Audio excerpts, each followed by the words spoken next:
So back to the terms, these aren't defined in the federal law. So it's basically left to states to figure out what affected by substance abuse and symptoms of withdrawal mean.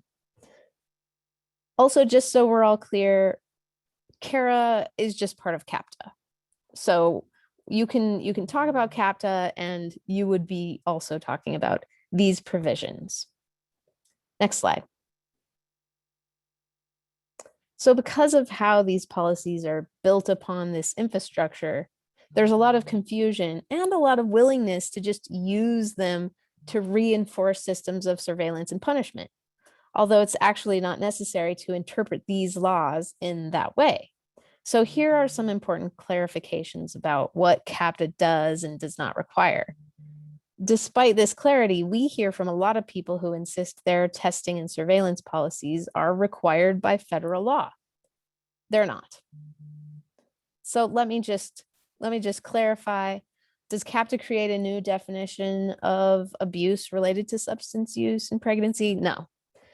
CARA explicitly stated that the changes did not require a definition of abuse or neglect or require prosecution.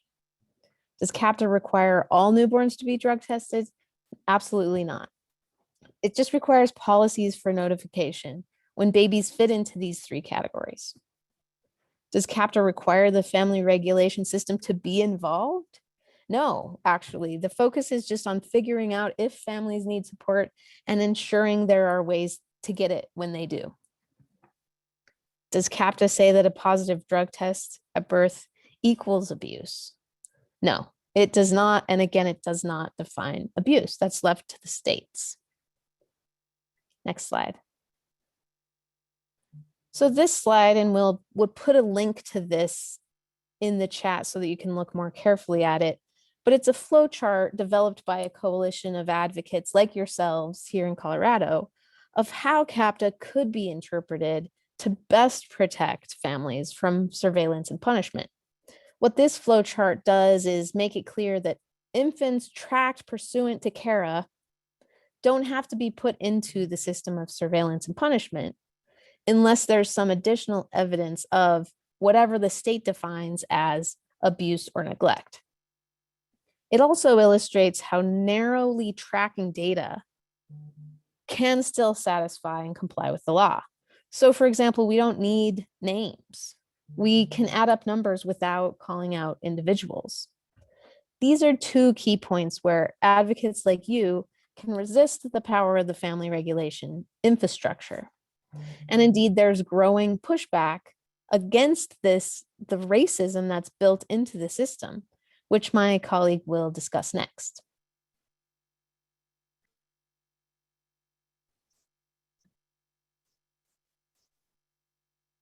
And with that, I believe I'll hand it over to you, Dana.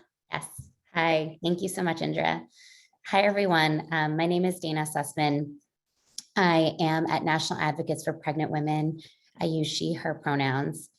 I'm going to talk a little bit about some of the work that New York City is doing, particularly advocates and activists on the ground have been pushing for to address the racist practices at and to investigate those practices at 3 hospital systems in New York City. I'm going to just jump ahead to this first. So the New York City Commission on Human Rights is the city agency that enforces New York City's human rights law, which is a broad and comprehensive anti-discrimination law. It protects people against discrimination for a whole host of categories: race, gender, gender identity, disability, age, and it goes on.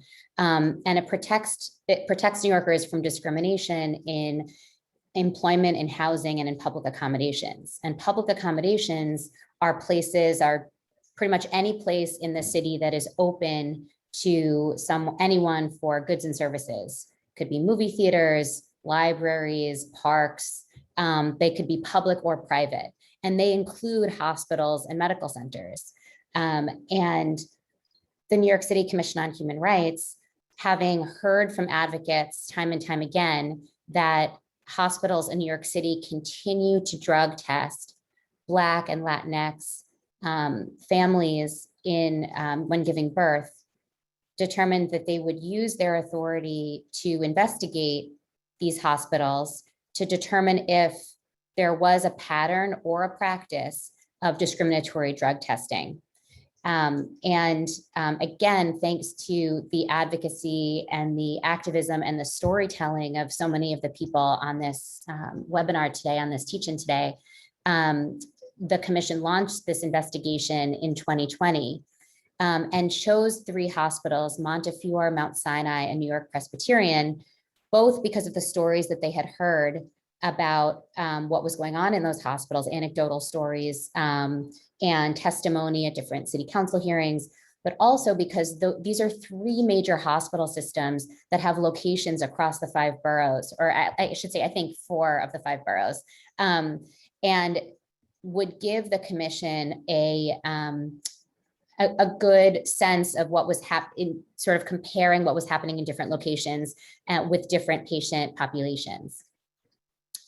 So like I said, there are 3 hospital systems, Montefiore, Mount Sinai, and New York Presbyterian. And the initiation of the investigation was incredibly meaningful. We think it's the first time that a civil rights agency, again, it's still a government agency, so we're still working within this government structure, but the first civil rights investigation by a government agency into discriminatory drug testing policies or practices. And what that investigation seeks to do is collect documents, collect data, interview hospital personnel to understand what they're doing and to determine if these policies or practices on the ground show evidence of discrimination. These cases do not, or these investigations do not involve an individual plaintiff or in sort of the commission framework, a complainant. The commission, like other civil rights agencies, has the authority to initiate its own investigation on behalf of the commission or on behalf of the city. So people can share stories, can share their experiences, and that can inform the commission's investigation without them having to sort of be the face or the name of a case. And that, I think, has been a very powerful tool in allowing this to proceed, because we understand that it's incredibly difficult, time-consuming, traumatic, potentially, to decide to become a complainant in a case. But you can use your experience, the experience of your community, to inform where the commission directs its investigatory resources. So right now, these 3 investigations are ongoing. When the commission announced these investigations last year, we know that individuals did come forward and reached out to organizations and reached out directly to the commission to share that they too experienced this in hospitals. Some individuals were interested in filing their own cases, which you can do. Others just wanted to share their stories anonymously, which is also a possibility. In order to file a case at the New York City Commission on Human Rights, you have to have the experience of discrimination had to have happened a year or less ago. So it's a really short time period. And that's one of the reasons why storytelling and sharing experiences, even if it happened more than a year ago, can still inform, can still be powerful, and can still inform the investigation. We anticipate that the investigation will resolve, and we hope soon. And we anticipate that it will include certain key elements that are common in the commission's resolutions. It will likely include some kind of policy change, training of hospital staff, and monitoring. And the commission is the entity that would be in charge of monitoring, which means that for a period of several years, these hospitals would have to report back to the commission, explaining if they've, sort of providing data, explaining how they've implemented the terms of the settlement. We, as the collective organizations hosting the teach-in today, have shared our recommendations with the commission of what we think the resolution should include. And we think this resolution is incredibly important because we believe it to be will be the first of its kind, and could potentially serve as a model for other resolutions in other places, or other resolutions with different hospitals in New York City. we shared that we think the resolution should include reparations to communities and individuals who have been harmed by these practices, that the way that the reparations and other restorative and transformative justice should be implemented should come through the recommendations of an advisory committee that includes people directly impacted by the family regulation system, by discriminatory test and report policies. We are asking that the information collected through monitoring of the hospitals should be publicly disclosed on the commission's website or a third-party website, and that the conciliation agreement, the settlement agreement in and of itself needs to be publicly shared, again, on an easily accessible website. There are additional recommendations that we've included to the commission, and we are happy to, as part of the next step in our conversation today, continue to envision what more we can do to repair the harm of these policies and to create a step forward to build the new path for how hospitals treat pregnant and birthing people of color, and how we can put a stop to these policies from and practices from reemerging. Because we know, as we've seen from Indra and from Miriam, these policies and practices are rooted in centuries of systemic racism and oppression. If you would like to reach out to the commission directly because you want to share input, you can do so. And I think we're sharing contact information for the folks who are leading the investigation. We'll put that in the chat. And again, this is an ongoing conversation that we want to have with everyone here, so that the resolution of this case and these investigations is meaningful and longstanding and affects broader change. So with that, I think I'm turning it back to Nilla. Thank you so much to Chanel, Miriam, Indra, and Dana. That was incredible and a lot of information. So we're going to take just a few minutes to see if folks have questions. I know there was already one question in the chat that Indra answered in the chat. I'll just read that question out loud. Have there been municipal or statewide movements to push the Child/Family Services departments to refuse CAPTA funding? And Indra responded in the chat, but Indra, would you mind explaining that? Sure. I think it's a great question, and I haven't heard of any organized efforts yet. But I do think that's a strategy worth considering, basically for the reasons that we discussed.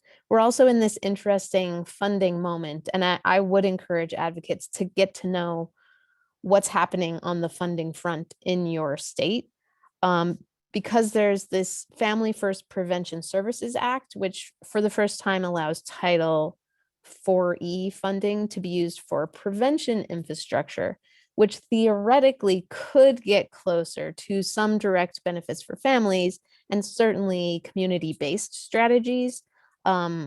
So promoting that kind of funding, or at least that shift in the values behind the funding, while pushing against CAPTA funding and certainly against increased funding for CAPTA, would be, I think, an approach worth considering. And we also want to make sure that those family first prevention funds are really being used in a new way and not just reinforcing this well-established system. Thanks for the question, Kate. And thank you for the answer, Indra. We have a few more minutes for questions. So if folks have questions, please feel free to drop them in the chat. If you're more comfortable, you're welcome to voice out your questions as well. I'm gonna give us just a moment for that.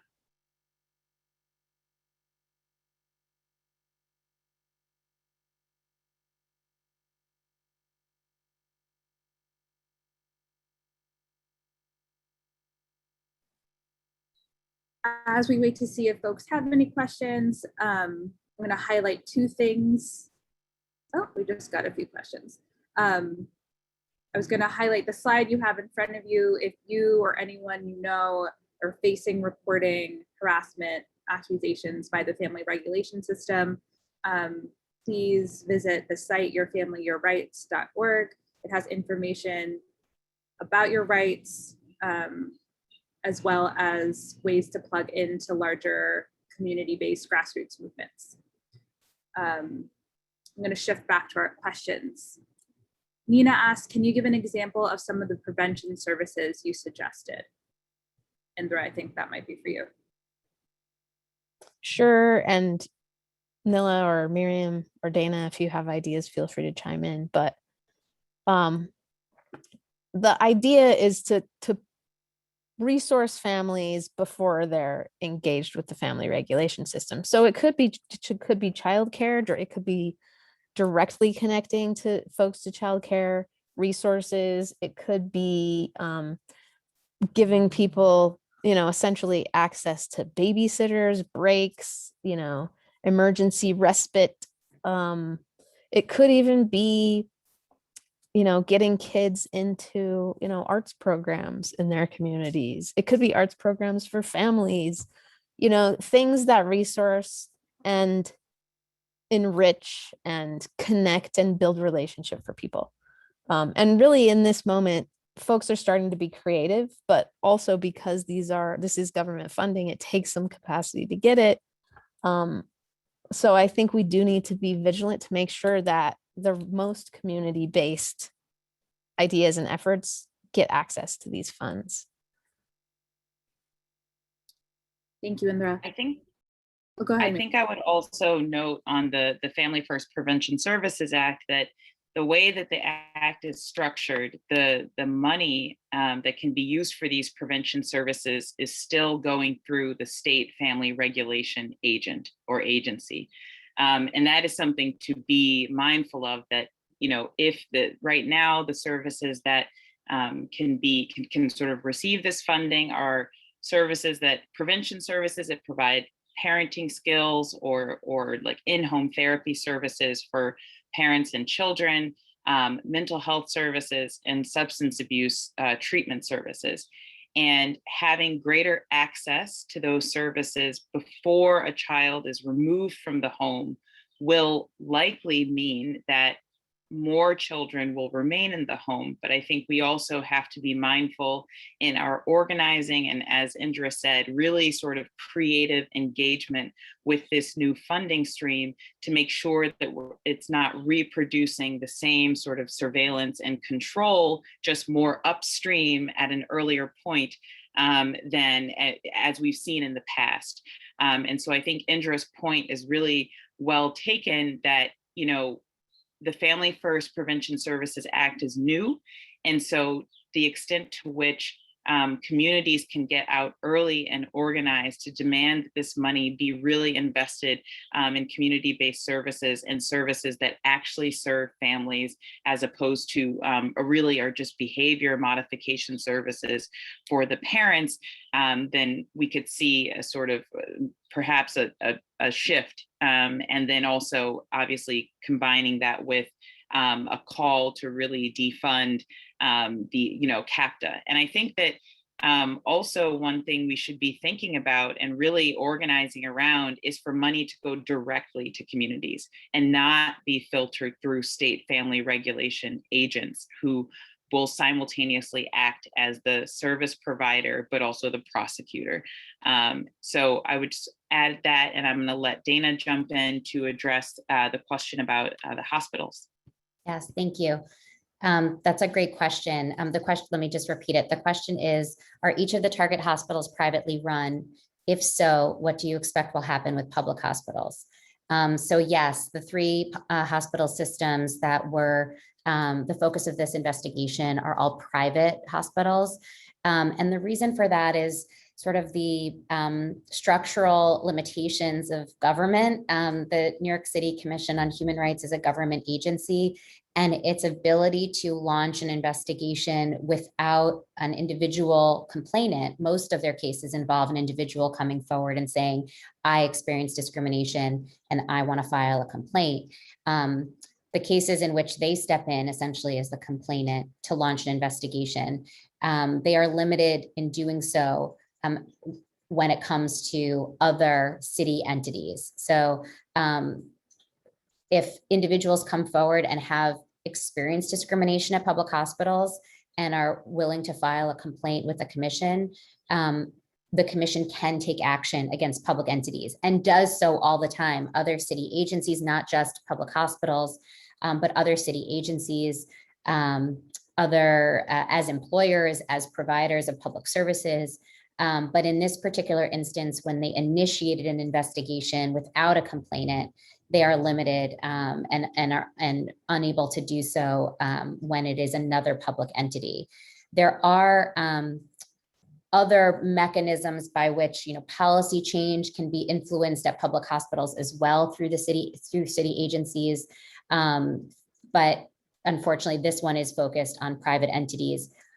Our sense is, and our goal in providing feedback to the commission is that if we shift the standards and the expectations and the requirements at these three major hospital systems in New York City, even though they're private, it will shift the expectation more broadly. It will start to change the norms, and people will demand similar treatment and similar standards elsewhere. So it's starting off with a limited amount of a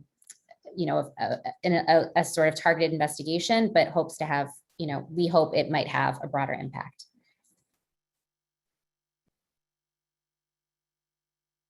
Dana, I'm not sure if you saw this question about HHC hospitals.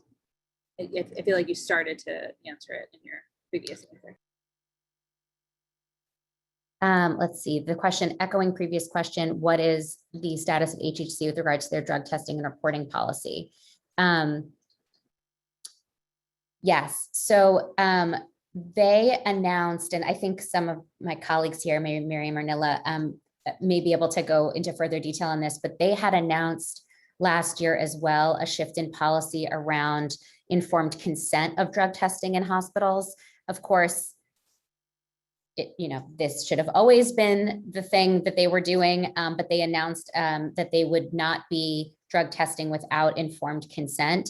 In addition, ACS, the Administration for Children's Services, and the New York City Department of Health issued guidance last year as well that essentially said that certain positive toxicology results should not cause the hospital personnel to then call the state central registry of child abuse and neglect. So there have been some shifts on the policy side for public entities in New York City, both H&H Health and Hospitals and the new ACS and Department of Health guidance. We could put some links to those things in the resources. And Miriam, I don't know if you wanted to jump in and explain a little bit further.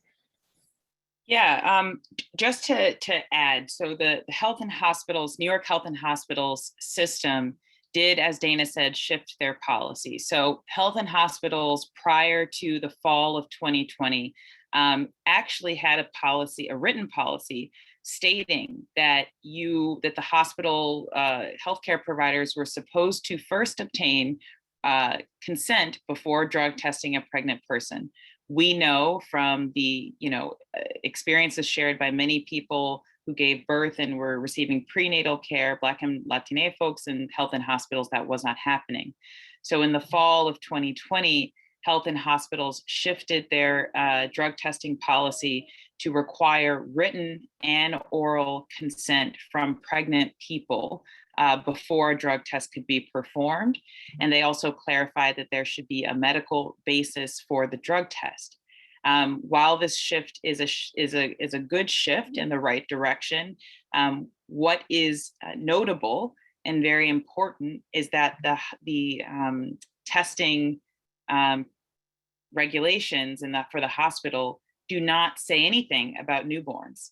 And so there is no guidance whatsoever that the parent should be consulted, informed, and that the healthcare provider should obtain written and oral consent from the parent of the newborn prior to the drug test being done. And we know that the test and report practice is a practice that not only targeted pregnant and postpartum people, but also their newborns. And in fact, what we have seen from health and hospitals since their policy shift is that they in fact continue to target newborns and test newborns without the consent of their parents, and often the knowledge of their parents, let alone written consent. So I know that Erin, thank you for dropping in the chat the video on the health and hospitals policy. There's a teach-in on that folks can reference and should check out. And I want to pass it to Indra. There was another question about organizing. Yeah, just quickly, because we could probably have a whole other session on this, but in response to the question about this group of directly impacted folks wanting to start organizing on these issues, where to begin, I would just reflect that in the states that I've talked to folks in, the agencies that oversee the family regulation system are particularly disconnected from community, very insular. And I think interrupting that status quo is a great way to start. And the nice thing about interrupting is you can gain expertise as you go. Just start showing up to some of their meetings, just essentially start telling them, hey, we're here and we're paying attention and we're not going to stop. So figuring out that agency in your state, and then just like, you can find a lot of information about those agencies online, figure out when they meet, email them, ask them for meetings, basically just say, we're not going to let you not listen to us anymore. You could also talk to legislators then too, to help you say, we've got to change this status quo. And essentially just by showing up, like, community has to be involved. Here, there, everywhere, community has to be involved. No more status quo. That's a quick thought. Oh, and I think just passing it over to you, Nilla, definitely be sure to fill out this survey that we're about to put in the chat, because that'll help us keep in touch with you and continue to resource each other. Yes, it's exactly where I was going to go. Miriam, thank you for dropping that link to the survey. We've all learned a lot here today. I think we want to change things, and we want to hear from you on how you want to get involved, how you want to plug in, what's the change you want to see. How can we take our knowledge and this momentum to shift these systems? So we thank you for your questions. We dropped that survey, but we're not done yet. We are going to spend some time just taking this all in, reflecting on what we want to see in the world. We know that the family regulation system as it stands and CAPTA and CARA are not creating the systems and support and care that we want for ourselves, for our people, for our loved ones, for our communities, and for the people that we're working with every day.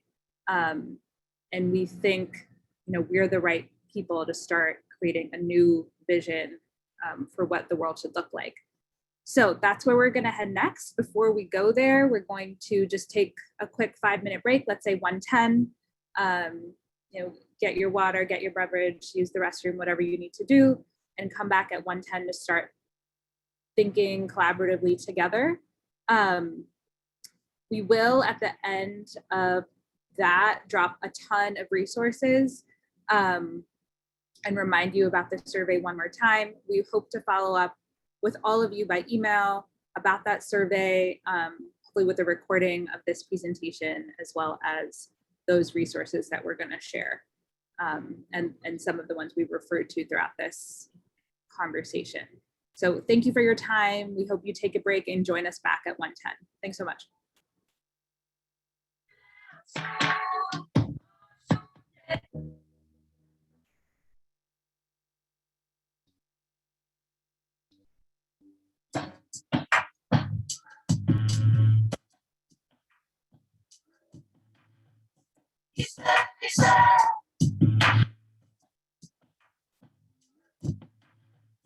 He said,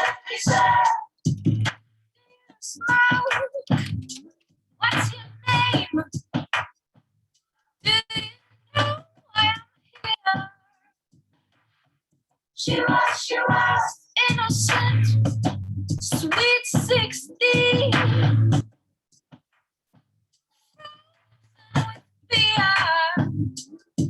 Whatever happens, whatever happens, we are that faith. We are that faith. Whatever happens, whatever happens, we are that faith. We are that faith.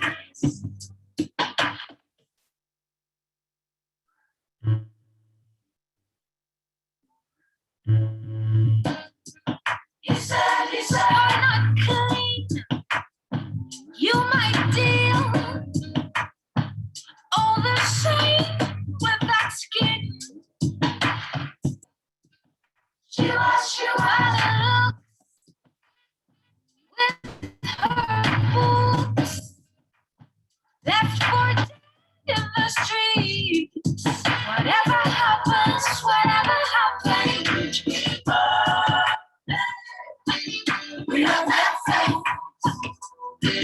We are that faith. Whatever happens, whatever happens, we are that faith. We are that faith.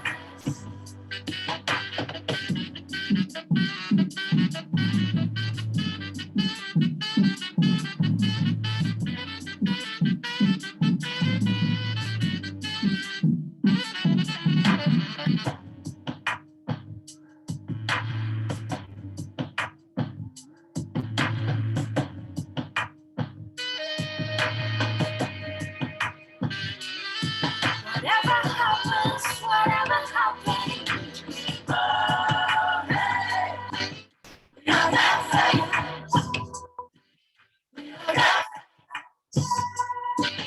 Whatever happens, whatever happens, we are that faith. We are that faith.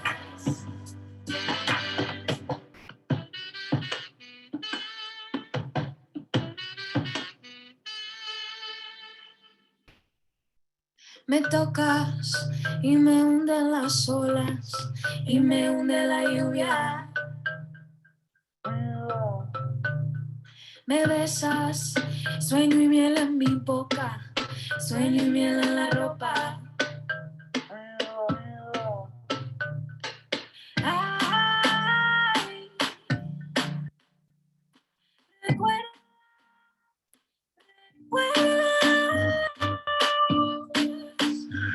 y me voy, y te vas, y te vas. No sé, tú y yo, recuérdalo. Y me voy, y te vas, y te vas. En silencio,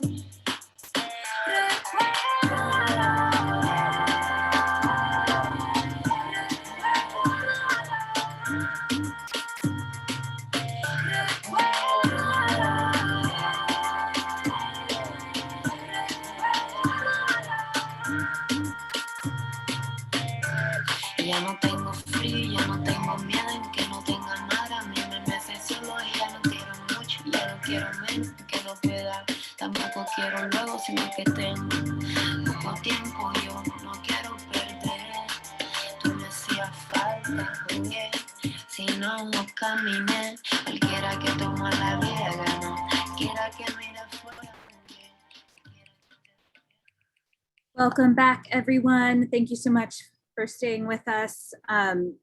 Super excited to get started on the next portion of our time together.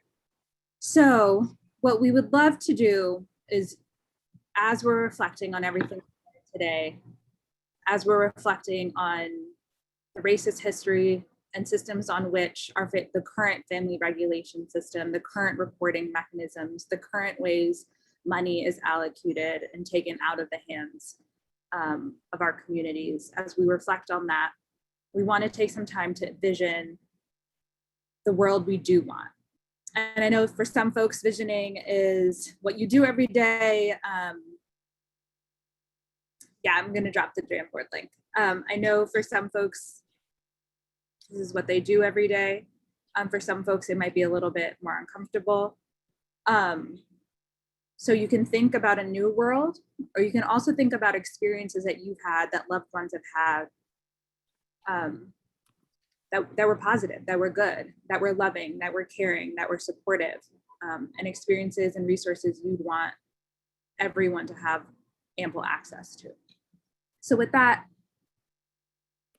I'd like everyone to take a moment and imagine what real support and care would look like for pregnant and birthing people. And when you have that vision in your mind, and you start to have that vision in your mind, you can think of one word, or maybe many words, but start with one word that would describe that support and care.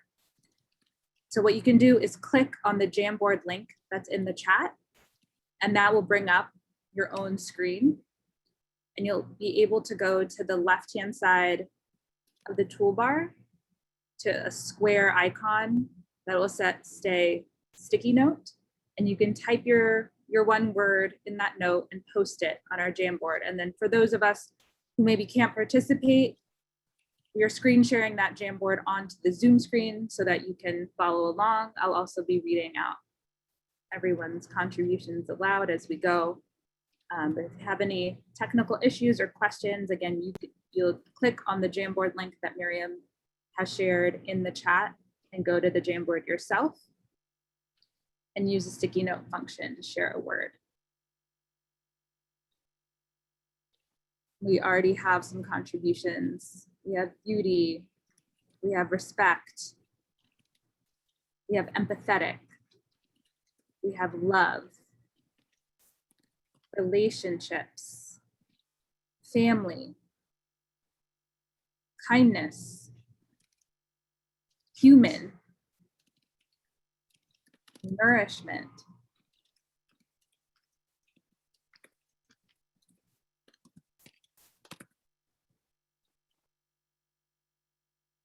affirming,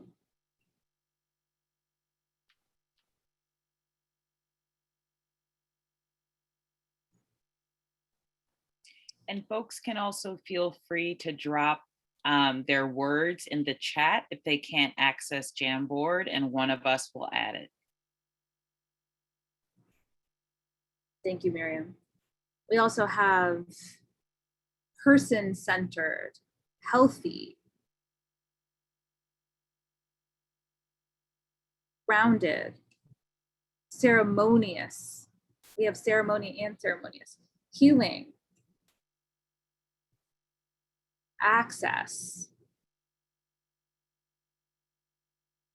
connection. Again, for anyone who might have just joined us, we're taking a moment to imagine what real support and care would look like for pregnant and birthing people, and dropping a word, maybe more than one word, of what would describe that. Empowering.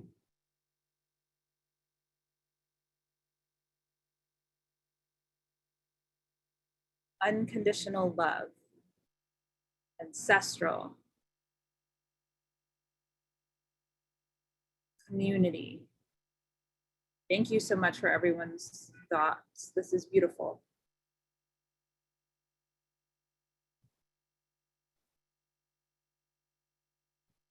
We have listening, compassionate, inclusive, patience,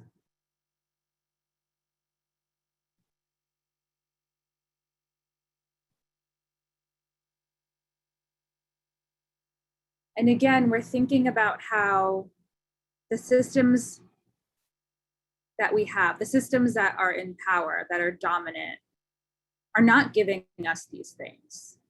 They're not grounded in community. They're not grounded in our ancestry. They're not healing or nourishing.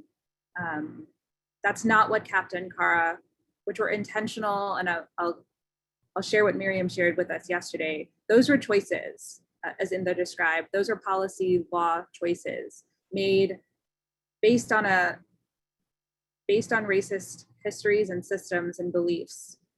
But we can make new choices. We can create a system that reflects the values that we're sharing together today, inclusive.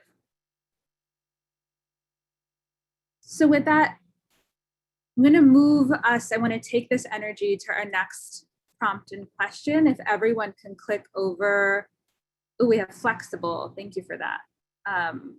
We can click over to slide 3 for a second prompt.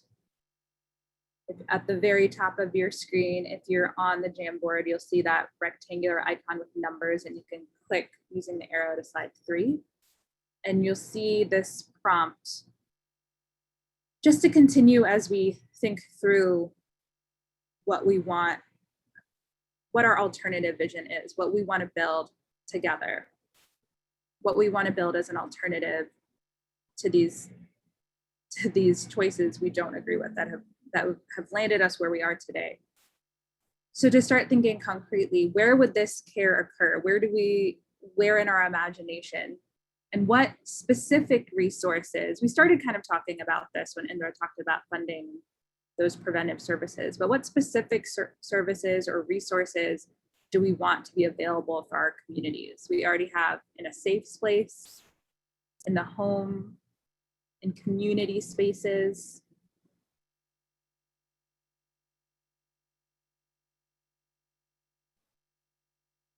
Independent childbirth. Oh, I lost us, I'm sorry. Independent childbirth education customized for pregnant and PWD and in treatment recovery. Thank you for that. We want transparent places in communities, homes, clinics, and birthing centers. We want our communities to have stable and affordable housing, food, housing again. We want this care to occur under a magnificent tree, yes. We want to be able to offer our people connection to elders, land, and traditional medicines. Peer-led healing circles. I think what everyone is guiding us towards is, yes, we're trying to imagine something new, but we're also trying to create what we already know works for our people, that we are resources and knowledge that we have. That in some instances have been taken from us. And we're finding it again and learning anew and learning new ways. And we want to share that with the people we care about. Anywhere families want and to feel comfortable. Yes, we're talking about choice and agency. Free, universal, loving childcare. Accessible community birthing centers. Medication-assisted treatment if desired. Again, all about options and choice is what I'm seeing and hearing.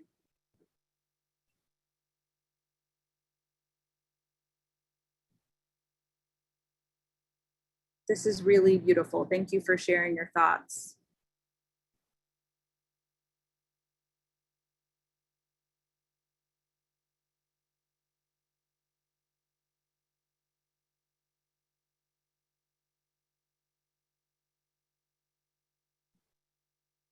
And again, we know that this is not where money is going. We know that this is not what CAPTA and CARA offers us.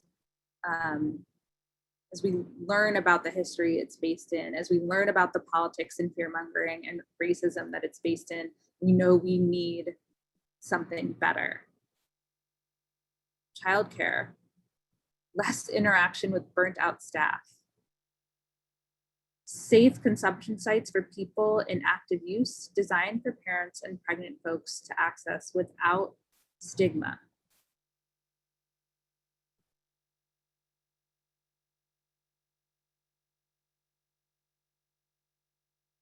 This is really incredible. This is coming, this is just coming from us. Like we have the thoughts and the knowledge and the resources to envision what we want to keep producing in the world and creating in the world.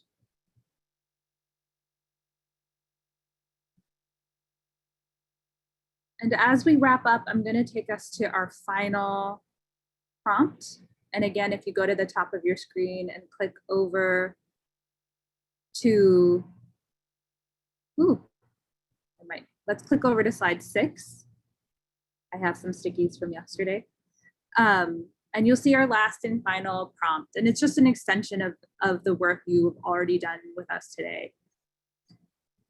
And it's thinking critically about when people do need those additional layers of support and resources, when people are in struggle. Can we imagine an alternative to the family regulation system? Can we imagine an alternative to the reporting, the punishment, the persecution that comes with CAPTA and CARA as we know it, that comes with the family regulation system as we know it?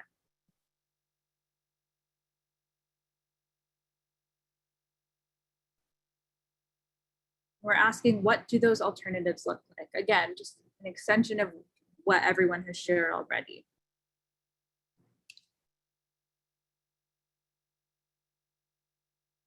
Community care, providing resources rather than punishment.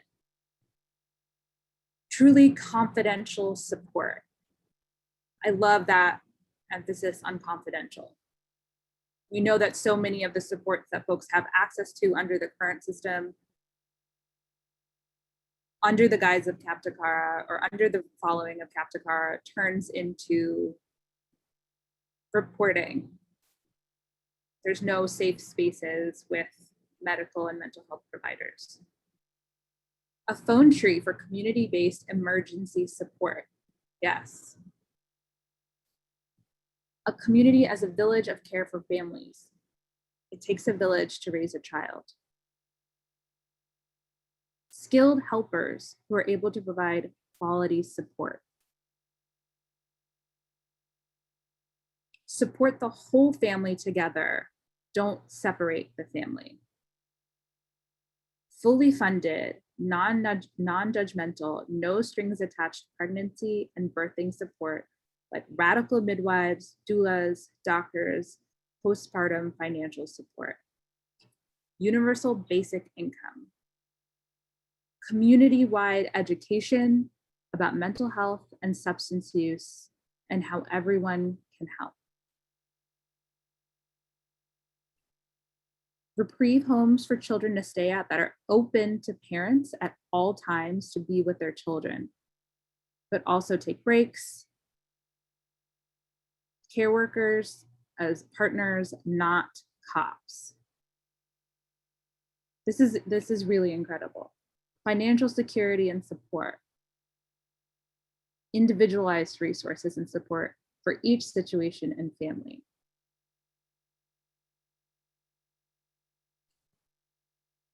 I'm gonna add support that isn't attached to surveillance.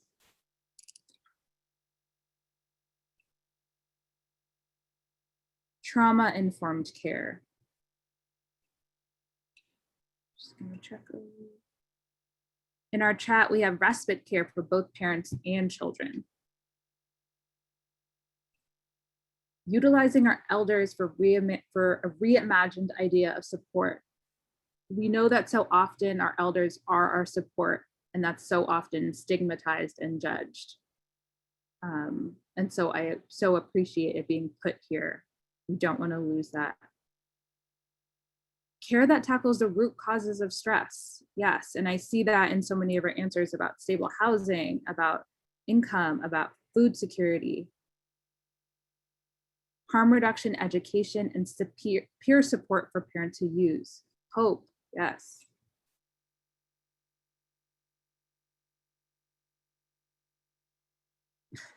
And again, we know that this is not what we're being provided right now, and that we together can come together to create what we want in the world.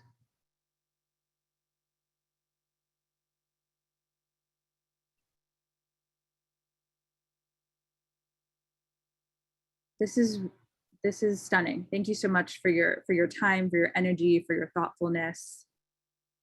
Resources that go with the person. Recognition from the government around the harm of poverty. Yes.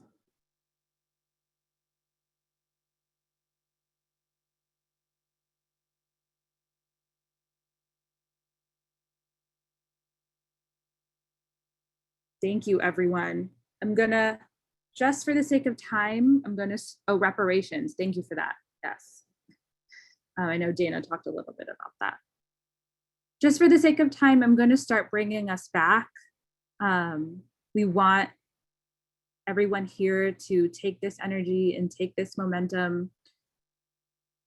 Fill out the survey at your convenience that Miriam dropped in the chat. Maybe Miriam can drop it again.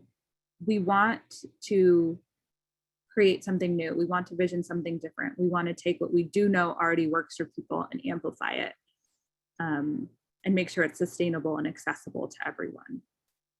That's what we've created already together today, is a deep alignment around those things. We have compassion and a deep listening.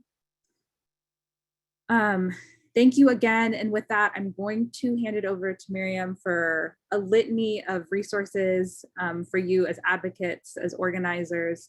And we will be in touch. We'll be following up with those survey results and keeping connected. Thanks so much. Thanks, Nilla, and thank you all again for participating. The Jamboard looks amazing. Dana, I'm going to ask you to click through to our what's next slide, which is slide 37. So what's next? We would love for you all to fill out the survey so we know a little bit more about you, what brings you to this space, and how you want to stay engaged. And we also, there's a lot of work that's happening on the ground level that we want to share with you. Some of the work that we're going to share is New York based. And we really want to encourage you to drop in the chat. If you know organizing that's happening in your community, in your town, in your state, please drop the organization contact information in the chat so that we can continue to build together. Next slide. And also, for some of you all have asked, we will share the recordings of this presentation from today and yesterday. They're the same, but we'll share both. So New York, the Parent Legislative Action Network is a coalition organized by parents who have been impacted by the family regulation system. They have been responsible for some of the most innovative and important legislative changes to reduce the family regulation system and move towards dismantling the family regulation system in New York. You can check them out at the website listed here, and we will also drop that in the chat. It's www.jmacforfamilies.com/plan-2. You also can check out the New York Informed Consent Campaign. It's a statewide campaign, a piece of legislation to help to chip away at the test and report practice in New York. You can check that out at Movement for Family Power's website. And then you go to the Reimagine Support tab. We just dropped the link in the chat. We dropped this link earlier, the Movement for Family Power Ground Zero report. It is an incredible report that really details the way in which the war on drugs has shaped and is deeply embedded in the family regulation system. Also, please connect with us on Twitter, Twitter, Instagram, and Facebook. And also, please feel free to drop your Twitter handle or Instagram or Facebook in the chat so we can stay in touch with you. Next slide. There's some more resources. The Shriver Center's Family Regulation System Reading List. It is incredible. Folks should check it out. There is a wealth of information there. NAPW's Understanding CAPTA CARA's State Obligations Fact Sheet. As Indra said, this is information that you can dive into yourself. You want to pour through the federal statutes. And also NAPW has done a quick and dirty to help folks really sort of understand what CAPTA and CARA do and do not say. The Colorado Coalition to Protect Children and Family Rights has a CAPTA flowchart that was on one of Indra's slides. So if you want to access that, the link is here. And then Elephant Circle has a mandatory reporting guide state by state. Folks should go to their to this web address here. I'm not going to try and read it, but it's the Squarespace web address. And again, we'll be sharing all of this. Next slide. And then for some reading, some resources we recommend that folks read Dorothy Roberts' Shattered Bonds. Professor Roberts is just a preeminent thinker in this space. The image that you cannot see is When the Welfare People Come by Don Lash, and then Catching a Case by Tina Lee. And with that, thank you all so much for joining us. We are going to play some music as folks filter out, but we are so happy to have built here with you today. Please, please, please fill out the survey. It's tremendously helpful for us. And we will also include the survey in the follow-up email that we'll send out along with the recordings. Thank y'all.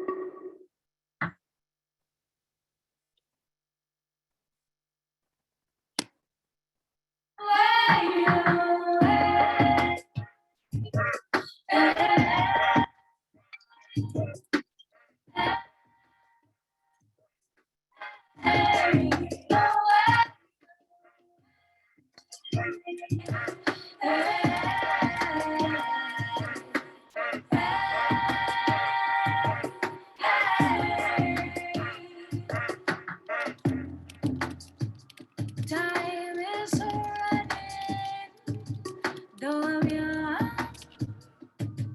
Through my window, I see the day falling. Will the promise be held? For at dawn, I see the unfolding. Don't give up, I don't give up, baby. I feel the pain, but I'm alive. I'm alive. Why should I be racing? Why should I be racing? My fatal flames, my fatal flames. Why should I be racing?